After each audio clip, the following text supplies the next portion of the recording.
another unhinged liberal lunatic makes an attempt on Donald Trump's life. You can blame this assassination attempt on Kamala Harris and her rhetoric, calling Trump a threat to democracy and saying that he's Hitler. Let's jump into the video. Live to the United States now. Here is police giving an update on the assassination, a third assassination attempt, I should say, on Donald Trump. Let's listen in. Further on today about the arrest, and so I am here to give you as much information as I can. I will answer all of the questions that you have. Keep in mind that the information that I'm going to give you may not be all of the information that I have, but because of what we're doing and because of the investigation that will obviously continue concerning this, there are some things that I cannot give you, or that I will not give you. Wait. The party of vibes and unity and all about love, inspiring their followers to shoot and try to assassinate their political opponents? Who would have thought? No, never. That's exactly what Democrats do. That's what Joe Biden does. That's what Kamala Harris does. That's what Nancy Pelosi does. That's what Hillary Clinton does. The Clintons have killed more people than our military, but that's a whole different video. But I will do everything I can to answer your questions. So to begin with, yesterday afternoon, before former President Trump arrived to the rally, we made contact with an individual on the inner perimeter of our operation at the rally. As you can imagine, this was a very large event. In regard to previous attempts on the former president's life, this was not something that we were taking lightly. We had a very detailed plan in place on how we were going to keep not only the former president safe, but all of the participants or the attendees of the rally safe. So in general terms, I will tell you that we had a larger outside perimeter and then an inside perimeter that was completely controlled by us, by Riverside County Sheriff's deputies, and both of them served different purposes. We did not keep residents from their homes. We did not keep people that were traveling through the area from going through if they had a legitimate reason to go through.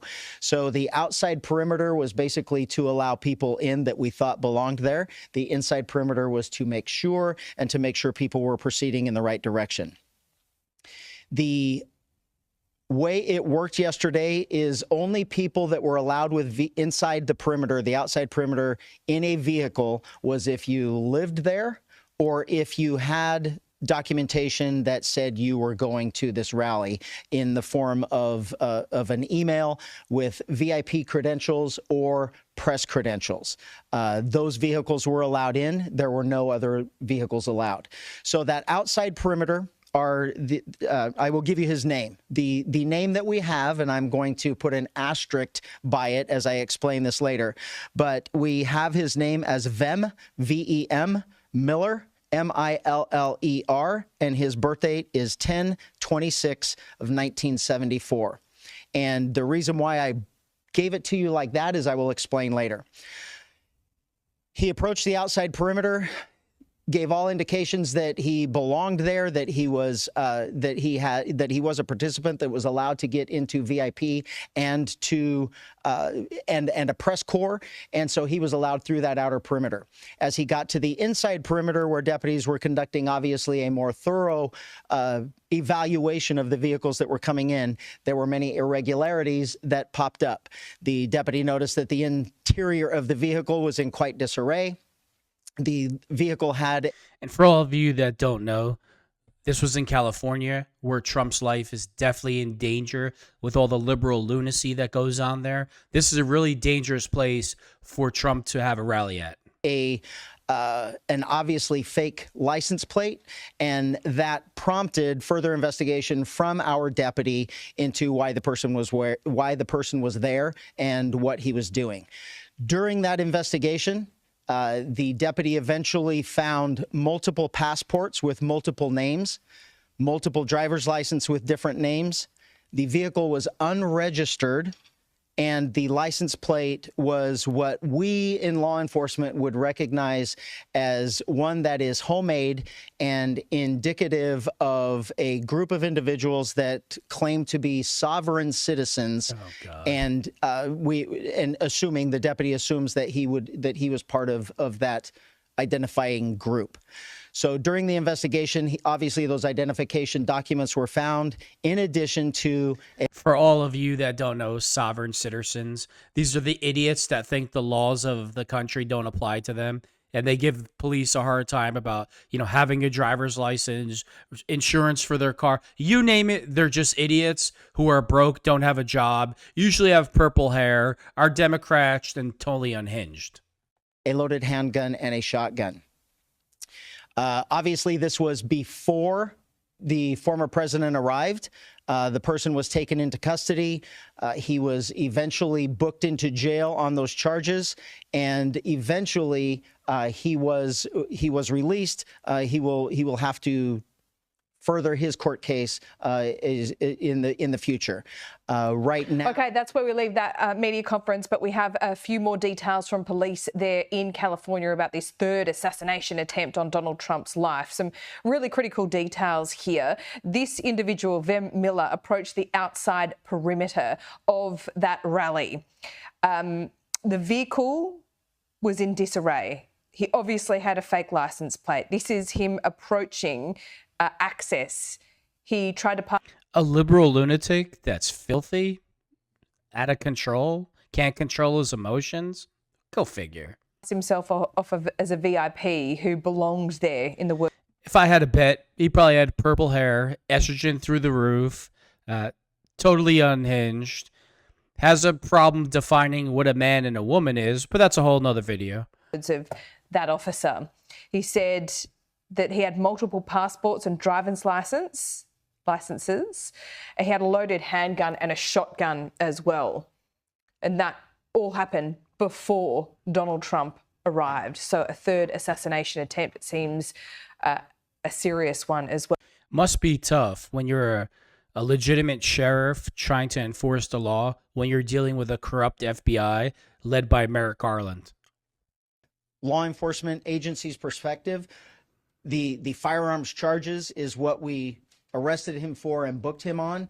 Anything further will come from the federal government, and quite frankly, I don't know if we will be a part of that. We will certainly be a part of that investigation and cooperating with them, but those charges, if any, will come from them. They will not come from. Which is totally ridiculous, because if it was a Democratic candidate, he would have already been charged with conspiracy to commit murder, which he should have been charged with. From us. With that being said, is there any questions? Yes, sir.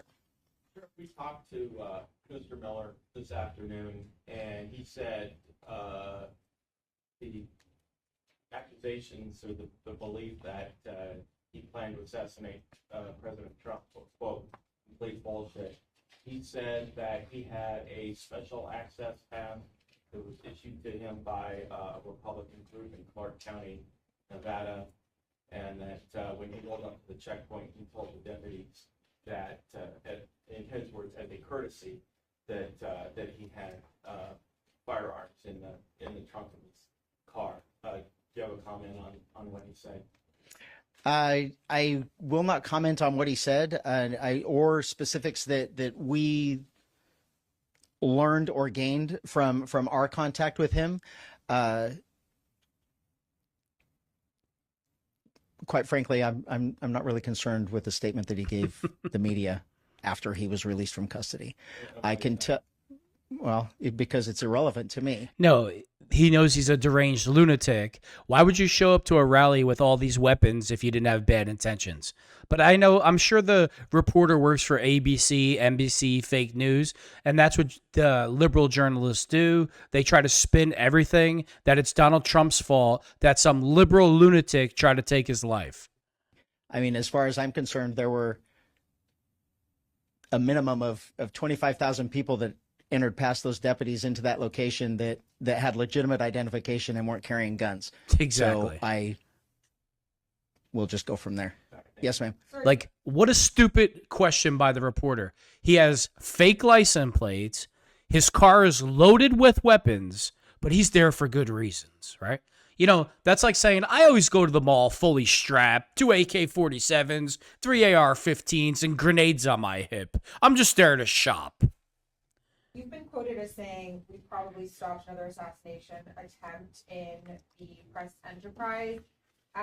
And then obviously just gave us all of that information. I'm just curious how, what about what happened led you to that conclusion and that statement, given what you just explained about what you saw in the car and everything?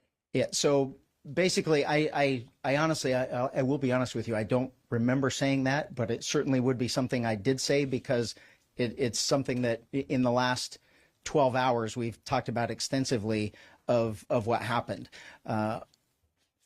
Thank God. And by an act of really what we did in the week leading up to keeping that place secure, I certainly wouldn't want to be saying after the fact that I wish we would have done something to prevent that shooting. And there is absolutely no way that any of us are going to truly know what was in his head. I can tell you that none of the other probably 50,000 people that showed up yesterday for that event brought multiple passports with different names and guns. And all right, I can't listen to these Democratic reporters trying to spin this, that this is all a lie to help Trump campaign. He's already killing Kamala in the polls, right? I'm just saying that figuratively.